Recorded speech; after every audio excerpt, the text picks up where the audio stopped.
Hello friends, आप सभी का स्वागत है आपके अपने YouTube channel study with DK में।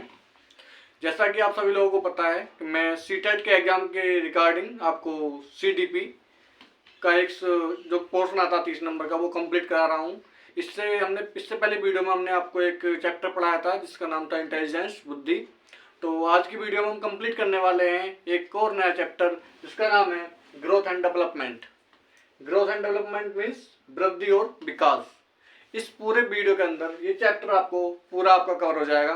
तो देखिए क्या होता है कि शरीर की संरचना या आकार का बढ़ना आपका क्या कहलाता है, वृद्धि कहलाता है। जैसे जैसे बच्चे की वृद्धि होती है मतलब शरीर का आकार बढ़ता है उसका, पहले वो छोटा होता है 2 फुट का होता है, फिर 3 फुट का होता है, फिर 4 फुट का होता है। इसके अकॉर्डिंग उसके शरीर के आकार में वृद्धि होती रहती है। वही आपकी क्या कहलाती है, वही आपकी कहलाती है ग्रोथ।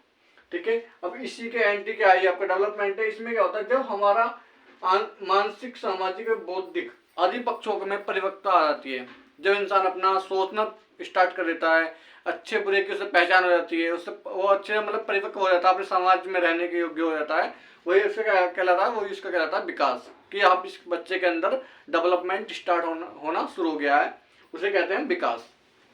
अगला पॉइंट क्या है कि वृद्धि बाह्य होती है। वृद्धि बाह्य होती है, एक्सटर्नल होती है। जैसा कि मैंने भी आपको पहला पॉइंट बताया था कि शरीर के आकार को बढ़ना या शरीर की संरचना वृद्धि होना ही आपका ग्रोथ कहलाता है। तो इसी सीधी बात है कि बाह्य ही होगी। किसी के मतलब पहले वो छोटा है फिर वो बड़ा हो जाएगा, तो इसी को कहते हैं कि बाह्य इंप्रूवमेंट होना या बाह्य ग्रोथ होना ही क्या कहलाती है, वृद्धि कहलाती है। लेकिन डेवलपमेंट क्या होता है, डेवलपमेंट आपका बाह्य वृद्धि के साथ साथ आंतरिक वृद्धि भी होती है। बाह्य वृद्धि मतलब शरीर तो उसका बढ़ ही रहा, उसके साथ साथ उसकी मेंटल थिंकिंग भी बढ़ती है, उसकी सोच भी बढ़ती है, ये आपका विकास कहलाता है। अगला पॉइंट है वृद्धि कुछ समय बाद रुक जाती है। आपने देखा होगा कि हर किसी की एक एज होती है कि 20 साल, 25 साल, 22 साल, जहाँ अगर उसकी शरीर की जो संरचना है, जो उसके शरीर के आकार का बढ़ना है, निरंतर बढ़ना है, वो वहां का रुक जाता है अपनी एक एज में आकर के। लेकिन जो आपका डेवलपमेंट है, जो आपका विकास है, वो आपका कभी नहीं बढ़ता है, कभी मतलब रुकता नहीं है। इसमें क्या है, वो जीवन भर आपका बढ़ता रहेगा। धीरे धीरे जैसे आप चीज़ों को सीखते जाएंगे, आपके अंदर डेवलपमेंट होता जाएगा, आपका विकास होता जाएगा, आपकी मानसिक विकास होगा, आपका बौद्धिक विकास होगा और आपका सामाजिक विकास होगा। जैसे जैसे आपकी एज बढ़ेगी, आप जैसे जैसे मतलब धीरे धीरे अपनी एज को क्रॉस करेंगे, आपके अंदर डेवलपमेंट आता ही रहेगा, ये कभी रुकने वाला है नहीं। मतलब ये विकास की प्रक्रिया है वो क्या है, वो जन्म से लेके मृत्यु तक चलती ही रहती है।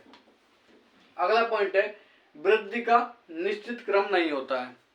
यह आपको पता है कि अच्छे जानते हैं सभी लोग कि वृद्धि का निश्चित क्रम नहीं होता है। आपने देखा होगा कि किसी बच्चे की हाइट क्या होती है, जब वो 4 या 5 साल का होता है तो कुछ हाइट रहती है, फिर 1-2 साल उसकी हाइट रुक जाती है, स्थिर हो जाती है, वो नहीं बढ़ती है, इसका क्रम नहीं है। फिर देखते हैं कि जैसे वो 8-9-10 साल का होता है, फिर थोड़ी उसकी मतलब हाइट में या उसके शरीर के आकार में थोड़ा इंप्रूवमेंट होता है।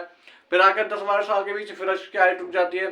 फिर जैसे ही वो 15-16-17 की एज क्रॉस करता है, फिर उसकी मतलब जो शरीर की संरचना है उसमें मतलब आकार के उसकी वृद्धि होनी स्टार्ट हो जाती है। फिर जाकर के एक एज में आके वो रुक जाती है। इसमें क्या, इसका निश्चित क्रम होता है। ये सीधी सीधी बात है। जैसे जितना चीजें आप चीजें सीखते जाएंगे डे बाय डे, आपके अंदर इतना ही इंप्रूवमेंट होता जाएगा, आपके अंदर इतना ही डेवलपमेंट होता जाएगा। इसकी कोई निश्चित सीमा नहीं होती है।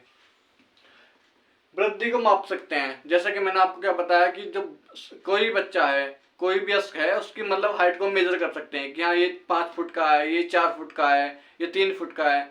इसको हम मेजर कर सकते हैं, वृद्धि को, ग्रोथ को हम मेजर कर सकते हैं। मेनली डेवलपमेंट क्या होता है, इसको हम मेजर नहीं कर सकते। ये सिर्फ डिफाइन किया जा सकता है मतलब दूसरे की मतलब प्रक्रिया को समझ के, उसके हाव भाव को समझ के कि हाँ इसके अंदर कितना डेवलपमेंट हो चुका है, उसके बातचीत का तरीका, बात करने का तरीका, मतलब किसी प्रॉब्लम को सोल्व करने का तरीका, यही दिखाता है कि उस बच्चे के अंदर या उस बंदे के अंदर कितना विकास हुआ है, कितना डेवलपमेंट हुआ है। अगला पॉइंट है वृद्धि विकास के बिना भी हो सकती है। बिल्कुल सही बात है। आपने देखा होगा कुछ लोग क्या होते हैं, मेंटली डिसऑर्डर्ड होते हैं, मतलब जिनका मानसिक विकास नहीं हो पाता है, लेकिन उनकी शरीर की जो संरचना है वो कंटिन्यू बढ़ती रहती है, वो नहीं रुकती है। बेसिकली माना उसके मानसिक विकास नहीं हो रहा, उसका सामाजिक विकास नहीं हो रहा है, लेकिन उससे इसकी शरीर की स्ट्रक्चर या शरीर की संरचना पर, शरीर के आकार पर कोई इफेक्ट नहीं पड़ता है। जो शरीर का आकार है वो अपने क्रम में बढ़ता रहता है अपनी एज तक, जो भी एज होती है 20, 22, 25 साल तक, जिस एज तक हमारे शरीर की संरचना बढ़नी होती है, उस एज तक शरीर का आकार बढ़ता रहता है, चाहे उसके अंदर मानसिक डेवलपमेंट हुआ हो या ना हुआ हो। लेकिन जो डेवलपमेंट है, आपका विकास है, वो विकास वृद्धि के बिना भी संभव है। बिल्कुल सही बात है। आपने देखा होगा कि जरूरी नहीं कि जो बच्चा ज्यादा हाइट का है या जिसकी बॉडी स्ट्रॉन्ग है, ठीक ठाक मसल्स वाला है, कि उसी के अंदर ये डेवलपमेंट होगा, उसी का मानसिक विकास होगा, ऐसा जरूरी नहीं है। आपने देखा होगा जो जिसे बोला जाता है कि मिनी कंप्यूटर कौटल्य, देखो उसकी हाइट भी कम है लेकिन एज है, लेकिन उसकी हाइट कम, मतलब उसका शरीर का विकास तो नहीं हुआ, उसकी ग्रोथ नहीं हुई है, लेकिन उसके जो मानसिक विकास है, उसका जो मानसिक डेवलपमेंट है, वो अच्छे से हुआ है, वो अच्छे से ग्रोथ हुआ है, वो अच्छी चीज़ों को समझ सकता है, उसे अच्छे बुरे की अच्छे समझ है, तो इसलिए उसकी मेंटल डेवलपमेंट हुआ है और उसका ग्रोथ नहीं हुई है।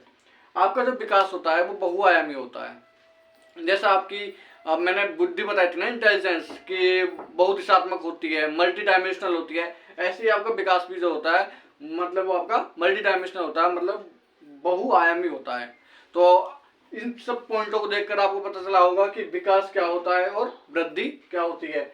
इसी से सीधे सीधे क्वेश्चन एग्जाम में पूछ लेता है। तो आज के लिए बस इतना ही बताना था कि आने वाली वीडियो में हम अगला चैप्टर बताएंगे। तो अगर आप लोगों को हमारी वीडियो अच्छी लगी हो तो वीडियो पर कमेंट करें, लाइक करें और हमारे चैनल को सब्सक्राइब करें। धन्यवाद।